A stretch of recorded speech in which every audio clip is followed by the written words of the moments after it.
Halo semua, selamat datang di Akar Ilmiah. Di video kali ini kita akan membahas jurnal dari Lee et al. Berjudul The SARS-CoV-2 Receptor, ACE2 Expression of Maternal Fetal Interface and Fetal Organs by Single Cell Transcriptome Study yang dipublish di PLOS ONE. Pada intinya, jurnal ini menganalisis ekspresi dari ACE2 dan TMPRSS2 di berbagai sel penghubung ibu dan janin, serta beberapa organ fetus. Mereka menggunakan data single cell RNA sequencing dari dua jurnal berbeda, yaitu dari Vento Tormo et al. Dan Liu et al. Apa itu ACE2 dan TMPRSS2? ACE2 merupakan host reseptor utama yang diperlukan oleh SARS-CoV untuk masuk dan menginfeksi suatu sel.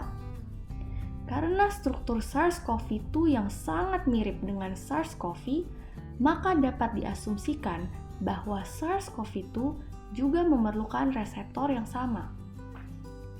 Selain itu, studi lain menyebutkan bahwa SARS-CoV-2 juga memerlukan TMPRSS2 untuk masuk ke dalam sel. Oke, kembali ke topik utama kita. Setelah mendapatkan data single cell RNA sequencing, mereka memetakan jenis-jenis sel yang ada yang dapat kita lihat pada figur 1A. Selanjutnya, dari berbagai jenis sel tersebut, mereka menganalisis ekspresi dari ACE2 dan TMPRSS2. Di sini dapat kita lihat, titik hijau merupakan ekspresi ACE2, titik biru merupakan ekspresi TMPRSS2, dan titik merah muda merupakan ekspresi keduanya. Tingkat ekspresi kedua reseptor tersebut disajikan secara lebih rinci pada figur 1B dan 1C. Terdapat 4 sel utama yang mengekspresikan ACE2, yaitu sel stroma dan sel perivaskular pada desi 2, dan sel filus sitotrofoblast dan sinsitotrofoblast pada plasenta.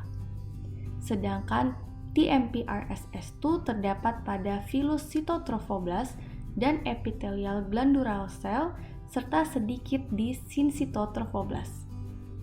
Selain itu, ekspresi ACE2 dan TMPRSS2 pada sel extrafilus trofoblast yang awalnya tidak ada pada trimester pertama meningkat secara signifikan di trimester kedua. Data ini menunjukkan adanya koekspresi ACE2 dan TMPRSS2 di sinsitotrofoblast, filus sitotrofoblast, dan extrafilus trofoblast. Lalu, apa makna dari hasil tersebut? Mari kita lihat gambarnya. Desi 2 merupakan bagian maternal, sedangkan struktur yang menyerupai pohon merupakan bagian janin, yaitu filus placenta. Seperti yang kita lihat, sinsitiotrofoblast merupakan lapisan terluar dari plasenta yang berhubungan langsung dengan darah dari ibu. Tingginya ekspresi ACE2 pada sel tersebut meningkatkan potensi infeksi SARS-CoV-2 pada plasenta yang akhirnya dapat menimbulkan komplikasi pada kehamilan. Selanjutnya, karena organ utama yang diserang oleh SARS-CoV-2 adalah paru-paru, maka analisis sel paru sebelum dan setelah lahir perlu dilakukan untuk melihat potensi infeksi. Namun karena tidak ada data atlas sel paru janin pada kehamilan akhir dan sel paru bayi baru lahir, maka analisis dilakukan menggunakan atlas sel paru tikus pada kehamilan terakhir hingga hari ke-28 setelah lahir. Inti dari analisis tersebut menunjukkan bahwa sel paru tikus pada postnatal hari ke-1 sampai 3 menunjukkan ekspresi ACE2 yang lebih tinggi dibandingkan sebelum lahir maupun setelahnya. Hasil ini menunjukkan bahwa bayi baru lahir dapat menjadi populasi resiko tinggi untuk terkena infeksi SARS-CoV-2.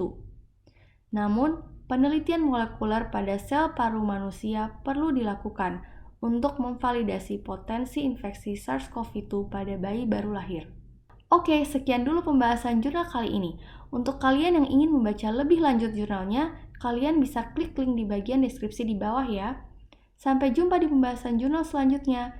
Jangan lupa selalu cari ilmu sampai ke akarnya.